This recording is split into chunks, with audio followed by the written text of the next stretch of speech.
Ofisa wa magereza Emmanuel Nyange mwenye umri wa miaka 35 amepandishwa katika mahakama ya wilaya ya Moshi mkoani Kilimanjaro akikabiliwa na kesi ya kumlawiti mtoto mwenye umri wa miaka 13. Ofisa huyo amefikishwa mahakamani hapo leo Juni 24 mwaka huu mbele ya hakimu mfawidhi wa mahakama hiyo Ruti Mkisi na kusomewa shtaka moja la ulawiti. Juni 14 mwaka huu, kaimu kamanda wa polisi mkoa wa Kilimanjaro Abel Mtagwa alithibitisha kukamatwa kwa mtuhumiwa huyo na kusema taratibu za kijeshi dhidi ya askari huyo zitaendelea na zitakapokamilika hatua nyingine za kisheria zitachukuliwa dhidi yake.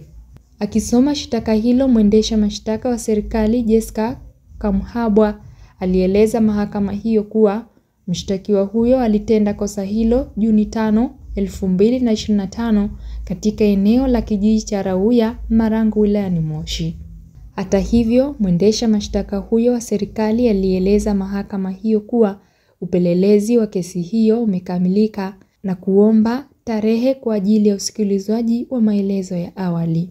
Hata hivyo, mshtakiwa huyo alikana shtaka hilo na kutokana na kwamba kesi yake ina dhamana, alitakiwa kuwa na wadhamini wawili, kila mmoja kuweka bondi ya shilingi milioni 1, ambapo mshtakiwa alikidhi masharti hayo na kuachiliwa kwa dhamana. Hata hivyo, hakimu Mkisi aliahirisha kesi hiyo yenye namba 15401 mpaka Julai 9 mwaka huu kwa ajili ya usikilizwaji wa maelezo ya awali.